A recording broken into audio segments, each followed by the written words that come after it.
Hello दोस्तों, कैसे हैं आप सब। राम जी की पाठशाला में आपका बहुत बहुत स्वागत है। उम्मीद करता हूँ आप सब अच्छे होंगे और आपकी तैयारी भी बहुत ही बेहतर ढंग से चल रही होगी।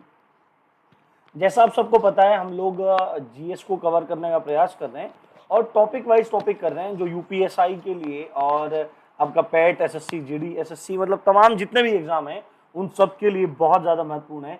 यानी छोटा पैकेट बड़ा धमाका कैसे कर रहे हैं हम लोग, एमसीक्यूज के थ्रू टॉपिक्स को कवर कर रहे हैं, क्योंकि हमारे पेपर में एमसीक्यूज ही आने हैं। जहां एक्सप्लेनेशन का नीड होगा वहां पर आपको एक्सप्लेनेशन दे दी जाएगी।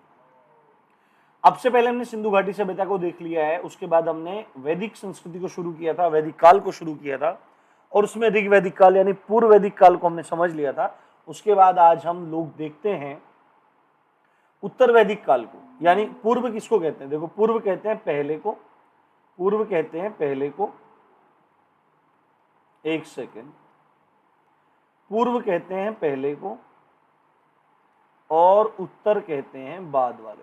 ठीक है, अब पूर्व पश्चिम यहां पर वो नहीं है। अगर पूर्व शब्द आ जाए कि इतने ईसा पूर्व, इसका मतलब है पहले, और उत्तर शब्द आ जाए, उत्तर शब्द का मतलब है बाद में। अब उत्तर जो शब्द है वो तीन जगह प्रयोग हो रहा है, बाद की सेंस में प्रयोग होता है और दिशा की तरह भी प्रयोग होता है और आंसर वाला भी है। ठीक है, तो आपको ध्यान रखना है। पहला प्रश्न है हमारा, उत्तर वैदिक संस्कृति का काल किसे माना गया है, कि मतलब कब से कब तक का काल उत्तर वैदिक संस्कृति का माना गया है।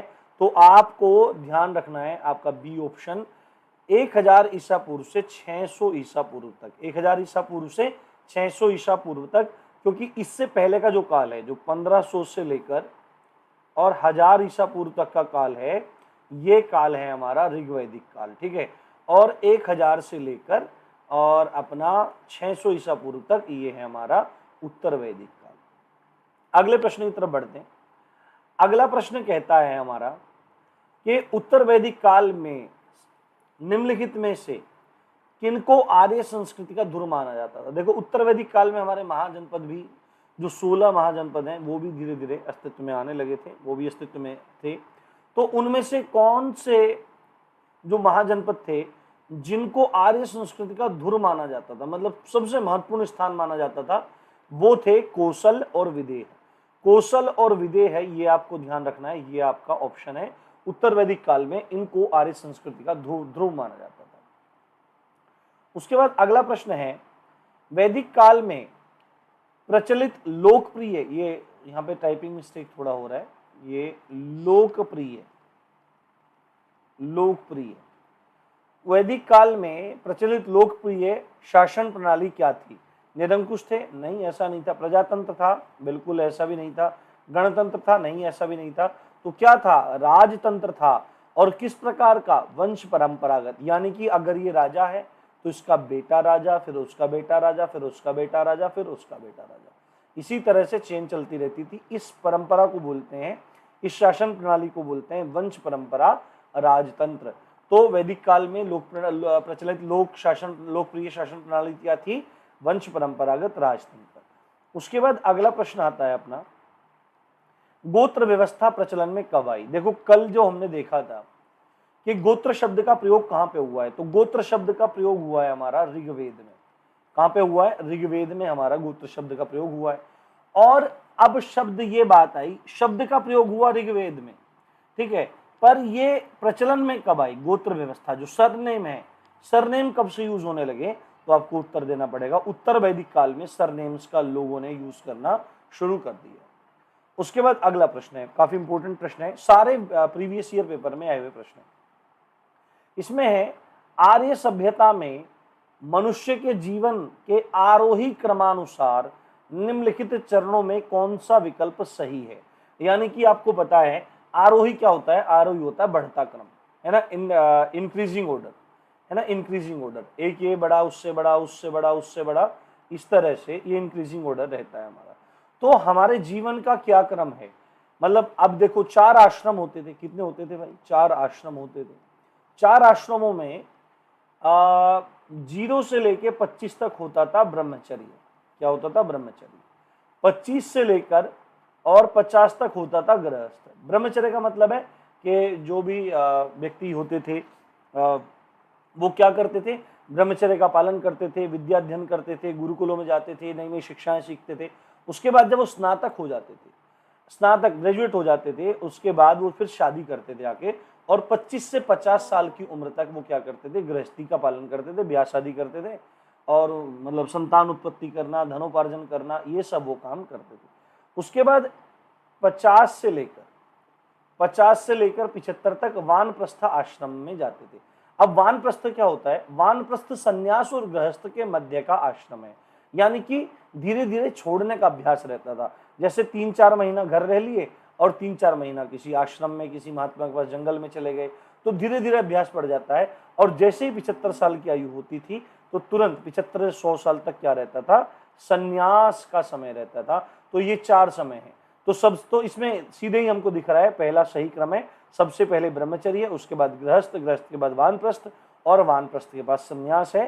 तो यही हमारा ऑप्शन सही हो जाएगा। उसके बाद अगला प्रश्न है, ये सुमेलित कीजिए, ठीक है, सुमेलित कीजिए, सही मतलब मिलान कीजिए। एक तरफ लिखा है ABCD में, उधर। अब देखो, वैदिक काल में जो कुछ अधिकारी थे जिनको कुछ काम मिला हुआ था, उनके नाम हो। आज के टाइम में जैसे PM होता है, CM होता है, प्रेसिडेंट होता है, ठीक है, और NSA होता है, जनरल होता है, लेफ्टिनेंट जनरल होता है, ये पदों के नाम हैं सब। उस समय भी पदों के नाम होते थे कि कोषाध्यक्ष कौन होता था, कर संग्रहकर्ता, जैसे कर संग्रहकर्ता को आज इनकम टैक्स कहते हैं, ठीक है, और इसी तरह से जो राजप्रसाद का अध्यक्ष है, तो इन सब के क्या क्या नाम हैं। अब संग्रहित्री क्या था इसमें से? भागदूध कौन था, क्षता या छत्री कौन था, और अक्षवाप कौन था? तो इसमें अपना ऑप्शन हो जाएगा पहले का पहला ही। देखो हमारा ऑप्शन हो जाएगा A, यानी कि A क्या है? संग्रहित्री क्या होता था? कोषाध्यक्ष।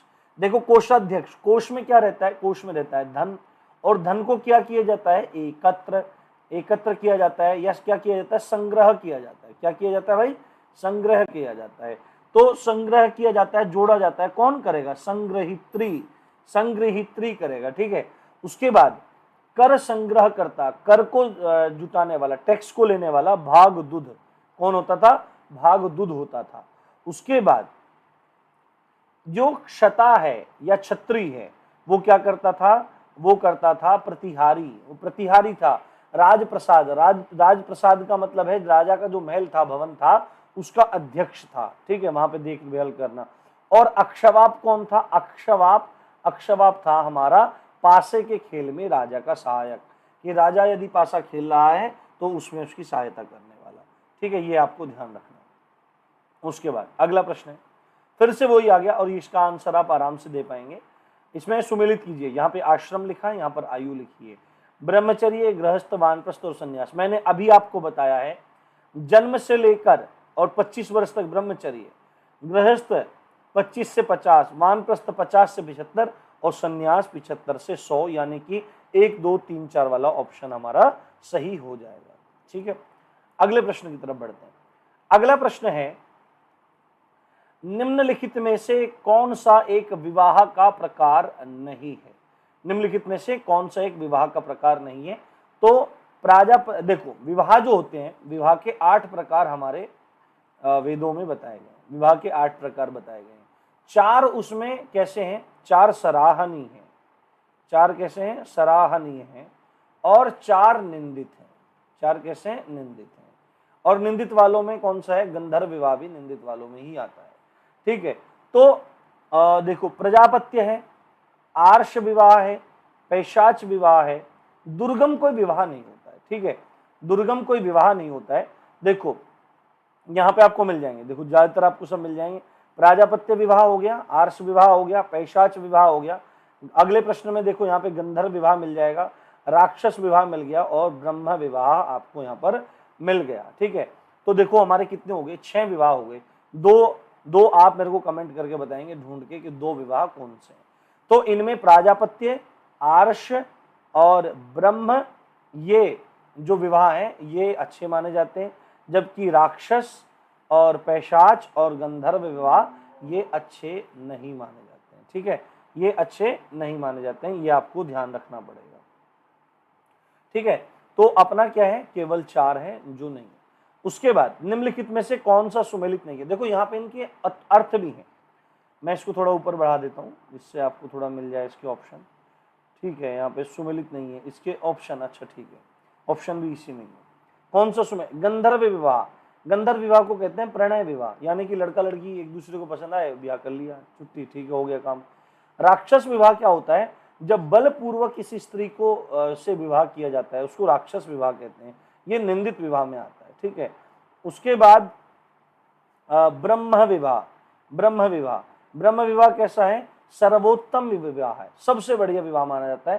ठीक है, इनके बारे में आपको मैं अलग से किसी वीडियो में बताऊंगा। और मैंने अभी क्या बताया आपको कि आर्ष विवाह जो होता है वो अच्छे 4 कैसे होते हैं? सराहनीय होते हैं, जिनमें ब्रह्म हुआ, आर्ष हुआ, प्राजापत्य हुआ। ठीक है, ये अच्छे माने जाते हैं। जबकि यहाँ पे क्या लिखा हुआ है? निकृष्टतम विवाह, तो यही हमारा ऑप्शन हो जाएगा, ये गलत है यहाँ पे, यानी कि ये सुमेलित नहीं है। ठीक है, क्लियर हो गया होगा आपको। उसके बाद यहाँ पे भारत की किस स्थल की खुदाई से लौह धातु के प्रचलन के प्राचीनतम प्रमाण मिले हैं? मतलब कौन सा स्थान है जहाँ पे लोहे की, आपको पता है कि मतलब पिछले समय में, इससे उत्तर वैदिक काल से पहले का जो समय था उसमें लोहे का इतना प्रयोग नहीं देखा गया। ऐसा लगता है कि वो इन लोहे से अनजान थे। पर फिर कौन सा ऐसा स्थान मिला जहाँ से लोहे के प्रचलन के प्रमाण मिले? तो अतरंजी खेड़ा एक स्थान है, इसको आपको ध्यान रखना है, अतरंजी खेड़ा। ये आप क्वेश्चन यहाँ पे सॉल्व हो जाएगा। उसके बाद वैदिक युग में राजा अपनी जनता से जो कर वसूलते थे उसे क्या कहते थे? तो आपको याद रखना है बलि। बलि का मतलब ये नहीं है कि कोई जानवर है उसकी गर्दन काट दी, इसको बलि नहीं कहते। बलि का बहुत व्यापक अर्थ होता है, कभी जीवन में समय मिलेगा तो जरूर आपको मैं किसी वीडियो में अलग से बताऊंगा। ठीक है, बलि। तो वैदिक युग में राजा जो अपनी जनता से कर वसूलते थे उसको बलि कहा जाता था। उसके बाद अगला प्रश्न है, निम्नलिखित में से कौन सुमेलित नहीं है? निम्नलिखित में से कौन सुमेलित नहीं है? यहाँ पे देखो, पहला हमारा जो प्रश्न है, देखो ब्रीही, ये सब वैदिक नाम है। ब्रीही, माण, गोधूम। गोधूम शब्द आपने सुना होगा जरूर, तत्सम तद्भव में पढ़ते हैं हम। गोधूम को, ये तो है तत्सम शब्द, और इसका तद्भव लिखते हैं हम गेहूं, यानी गोधूम क्या होता है? गेहूं होता है। और जबकि यहाँ पे गोधूम क्या लिखा हुआ है? मूंग लिखा हुआ है, इसका मतलब यही गलत ऑप्शन है। तो ब्रीही किसको कहते हैं? धान को कहते हैं। माण किसको कहते हैं? उड़द को कहते हैं। यव किसको कहते हैं? जौ को कहते हैं। कई बार क्या कहते हैं, कई बार आपने देखा होगा, आपने सुना होगा, जो आप दुकान पे जाते हैं पंसारी की, तो वहां पे यव ही मांगने पड़ते हैं। यव थोड़े से लंबे जौ होते हैं, ऐसे ऐसे लंबे होते हैं जौ। जौ का सेवन जरूर करना चाहिए, उससे शरीर अच्छा रहता है। उसके बाद व्यापार व्यवस्था में ऋण के लिए किस शब्द का प्रयोग किया गया है? अभी आज के समय में तो हम ऋण कह रहे हैं, पर इस ऋण के लिए व्यापार व्यवस्था में उत्तर वैदिक काल में किस शब्द का प्रयोग किया जाता है? तो कुसीद शब्द का प्रयोग किया गया है। उसके बाद अगले प्रश्न की तरफ बढ़ते हैं। अगला प्रश्न कहता है, निम्नलिखित में से वे कौन सी दस्तकारी है जो आर्यों द्वारा व्यवहार में नहीं लाई गई थी? यानी कि आर्यों ने कौन सा काम नहीं किया, कौन सी दस्तकारी नहीं की? मृदभांड उन्होंने बनाए, पॉटरी करी उन्होंने। बढ़ईगिरी यानी कि जो कारपेंटरशिप होती है वो, काष्ठकारिता ये भी की, आभूषण भी बनाए, बट उन्होंने लुहार का काम नहीं किया। ठीक है, ये उन्होंने काम नहीं किया। उसके बाद अगला प्रश्न है, निम्नलिखित वैदिक देवताओं में से किन्हें उनका पुरोहित माना जाता था? किन्हें उनका पुरोहित माना जाता था? अब देवताओं के गुरु कौन माने जाते हैं? देवगुरु कौन माने जाते हैं? बृहस्पति माने जाते हैं। और जो गुरु होते हैं वही पुरोहित होते हैं। ठीक है, जो गुरु होते हैं वही पुरोहित होते हैं, जो पुरोहित होते हैं वही गुरु होते हैं। ठीक है, ये सामान्य सा एक बात रहती है। हम लोग भी क्या करते हैं, पुरोहित जी को बुलाते हैं, अपने घर में पूजा पाठ करनी होती है, तो कौन होते हैं? गुरु जी ही हमारे होते हैं। उसके बाद ये क्वेश्चन बहुत इंपॉर्टेंट है, ये क्वेश्चन आपको ध्यान रखना है। ठीक है, यहाँ पे देखो, क्वेश्चन नंबर 16 है, 4 प्रकार के यज्ञ होते हैं। राजसूय यज्ञ होता है, अश्वमेध यज्ञ होता है, वाजपेय यज्ञ होता है, और अग्निष्टोम यज्ञ होता है। कौन सा? ऐसे तो यज्ञ बहुत सारे होते हैं। अब इसमें कौन सा सुमेलित नहीं है, मतलब कौन सा ऑप्शन होगा? ABCD लिखा है, तो कौन सा ऑप्शन हो जाएगा? तो देखो, राजसूय यज्ञ में क्या होता है? राजा के सिंहासनारोहण से संबंधित। यह राजसूय यज्ञ कब किए जाते थे? जब किसी राजा का सिंहासनारोहण, यानी कि जब किसी राजा का राज तिलक होता था, तो उसको राजसूय यज्ञ तब होता था। अश्वमेध यज्ञ में क्या होता था? अश्वमेध यज्ञ में राजनीतिक शक्ति बढ़ाने हेतु किए जाने वाला यज्ञ, यानी कि एक यज्ञ हो रहा है और यज्ञ का एक घोड़ा होता था, ठीक है, एक घोड़ा होता था, उस घोड़े को छोड़ दिया जाता था और उस घोड़े को छोड़ दिया जाता था, वो घोड़ा जहां जहां भी जाता था, जिस जिस क्षेत्र में जाता था, उस क्षेत्र के राजा या तो उसके सामने नतमस्तक हो जाते थे, तो जो नतमस्तक हुए वहां का क्षेत्र उस अश्वमेध करने वाले राजा के पास चला जाता था, उस अश्वमेध करने वाले राजा के पास वह क्षेत्र चला जाता था, और अगर वो नतमस्तक नहीं होते तो युद्ध होता था और युद्ध करके फिर उन चीजों को जीता जाता था। तो क्या बढ़ता था? राजनीतिक शक्ति बढ़ती थी। उसके बाद वाजपेयी यज्ञ होता था। वाजपेयी यज्ञ में शौर्य प्रदर्शन व प्रजा के मनोरंजनार्थ किए जाने वाला यज्ञ है। शौर्य प्रदर्शन किया जाता था और प्रजा का मनोरंजन किया जाता था। और अग्निष्टोम यज्ञ में देवताओं को प्रसन्न करने हेतु अग्नि को पशु बलि दिए जाने वाला एवं सोमरस पान किए जाने वाला यज्ञ माना जाता है। यानी कि देवताओं को प्रसन्न करने के लिए पशु बलि दी जाती थी और देवताओं को सोमरस का पान करवाया जाता था। अब ये सोमरस है, सोमरस के बारे में लोगों के बीच में बहुत भ्रांति है। शराब सोमरस नहीं है, शराब सोमरस नहीं है। एक्चुअली में क्या है, सोमरस एक विशेष प्रकार की जड़ी का रस होता है, एक सोमलता होती है, बहुत बारीक सा, बहुत दुर्लभ होती है, वो बहुत बारीक सा एक तना होता है ग्रीन कलर का, उसको पीस के निकाला जाता है, तो वो मादक होता है, ठीक है, वो नशा होता है उसमें, तो वो एकदम दिया जाता है और वो आयु को बढ़ाने वाला है और उसमें औषधीय गुण भी बहुत सारे हैं। तो ऑप्शन हो जाएगा हमारा कौन सा? 1, 2, 3 और 4। ऑप्शन हो जाएगा हमारा 1, 2, 3, 4। उसके बाद हमारे दर्शनों के बारे में बात आ गई है। हमारे कितने षड दर्शन है? कितने हैं? षड दर्शन। षड दर्शन का मतलब होता है भैया 6 दर्शन है। कितने? 6 दर्शन है। तो इसमें से उस 6 दर्शन में सबसे पुराना दर्शन कौन सा है? तो सबसे पुराना दर्शन है सांख्य दर्शन है, जो कपिल मुनि द्वारा प्रणीत है। किसके द्वारा? कपिल मुनि द्वारा प्रणीत है, कपिल द्वारा। उसके बाद जो न्याय दर्शन है, न्याय दर्शन गौतम, महर्षि गौतम, जिनकी पत्नी अहिल्या थी, जिनकी पत्नी क्या थी? अहिल्या, ठीक है, जिसको राम जी ने पैर लगा के पार किया था, वो गौतम ऋषि, उन्होंने न्याय दर्शन की स्थापना की, ठीक है। और कौन कौन सा है? और देखो, कपिल का तो हो गया सांख्य, कपिल का हो गया सांख्य, योग के हो गए पतंजलि, योग के हो गए पतंजलि, पतंजलि, योग के हो गए पतंजलि। और कौन सा हुआ? का वैशेषिक के हो गए कणाद, वैशेषिक के हो गए कणाद। इसी प्रकार है ना। और उसके बाद है फिर पूर्व मीमांसा और उत्तर मीमांसा। तो इस तरह से 6 हमारे दर्शन, ठीक है। जैमिनी है। अगला प्रश्न है हमारा सांख्य, योग, न्याय, वैशेषिक, मीमांसा और वेदांत, ठीक है। मीमांसा है और वेदांत है। इन 6 भिन्न भारतीय दर्शनों की स्पष्ट रूप से अभिव्यक्ति हुई है। कब ये एकदम क्लियरली दिखाई दिए? तो वैदिक युग में ये दिखाई पड़ते हैं। इनको आपको ध्यान रखना है। देखो, अगला प्रश्न का उत्तर मैंने आपको पहले से दे दिया है। अगले प्रश्न का उत्तर मैंने आपको दे दिया है। जो वैशेषिक दर्शन है, कौन सा? वैशेषिक दर्शन। जो वैशेषिक दर्शन है, इसके प्रणेता कौन है? तो इसके प्रणेता हैं कणाद। इनको पूरा उलूक कणाद भी कह देते हैं। तो आपको ये चीज ध्यान रखना है। उसके बाद जो 20वां और आखिरी प्रश्न है, किन 3 वेदों को संयुक्त रूप से वेदत्रयी कहते हैं? वेदत्रयी कहते हैं। तो ऋग्वेद, सामवेद और अथर्ववेद को कहते हैं। अब एक चीज मैं आपको बता देता हूं, वेद कितने? वेद हैं हमारे 4। वेद हैं हमारे 4। ऋग्वेद है, उसके बाद हमारा सामवेद है, उसके बाद हमारा सामवेद है, उसके बाद हमारा यजुर्वेद है और उसके बाद हमारा अथर्ववेद है।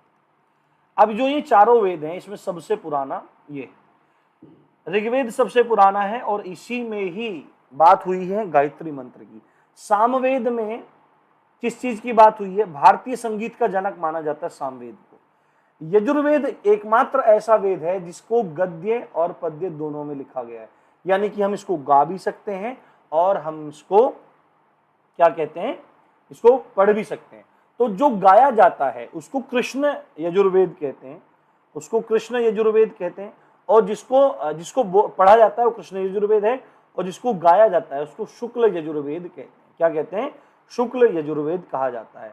और ज्यादातर जो हमारे पूजा पाठों में मंत्र जो इस्तेमाल होते हैं वो इसी के ही हैं, यहाँ पे शुक्ल यजुर्वेद के ही हैं। जैसे आपने पूजा पाठ में सुना होगा, अब शुक्ल यजुर्वेद का ही मंत्र है, ओम गणानां त्वा गणपतिं हवामहे, ये आपने बहुत सुना होगा, ठीक है, पूजा पाठ में, तो वो यहीं से निकल के आता है। और उसके बाद जो अथर्ववेद है उसको ऐसा माना जाता है कि ये टोना टोटकर संबंधित है, पर इनके बाद वो अलग बात है, एनसीईआरटी वगैरह में ऐसे लिखा हुआ है और हमको जो चीज लिखी हुई है वही समझनी भी चाहिए, ठीक है। अब ऋग्वेद जो है इसका उपवेद है आयुर्वेद, इसका उपवेद है आयुर्वेद। सामवेद का जो उपवेद है वो गांधर्व वेद है। कौन सा? गांधर्व वेद। जो नृत्य, गायन, वादन, गाना बजाना, डांस करना, ये सब होता है, ये सब गंधर्व विद्या के अंतर्गत आता है। तो सामवेद क्या है? संगीत विद्या का जनक है। और आयुर्वेद आपको पता ही है। यजुर्वेद का उपवेद है धनुर्वेद। कौन सा? धनुर्वेद, यानी कि अस्त्र शस्त्र की शिक्षा इसमें है। और अथर्ववेद का जो उपवेद है वो स्थापत्य वेद है, यानी कि जो आर्किटेक्चर है, इंडियन आर्किटेक्चर है, उसके बारे में हमको जानकारी यहाँ से मिलती है। तो ये जानकारी आपको मिल गई होगी। अब देखो, एक्चुअली में अगर बात की जा रही है किस चीज की, अगर बात की जा रही है कि किन तीन वेदों को संयुक्त रूप से वेदत्रयी कहते हैं, तो हमारा ऋग्वेद, यजुर्वेद और क्या हो गया? अथर्ववेद हो गया। पर अगर प्रस्थानत्रयी की बात की जाती है, एक शब्द आता है प्रस्थानत्रयी, लिख के बताता हूं मैं आपको भी, प्रस्थानत्रयी, तो उसमें क्या आता है हमारा उसमें ब्रह्मसूत्र आता है, गीता जी आती है और वेदांत आता है। ये प्रस्थानत्रयी में आता है, ब्रह्मसूत्र, गीता और वेदांत। तो ये आप बहुत अच्छे से ध्यान रखेंगे। उम्मीद करता हूँ आज का लेक्चर आपको बहुत पसंद आया होगा। इसी तरह आप तैयारी करते रहिए, राम जी की पाठशाला आपके साथ है। इसी अच्छी बात के साथ आप देख रहे थे राम जी की पाठशाला। मैं हूँ राम भारद्वाज। जय हिंद, जय भारत।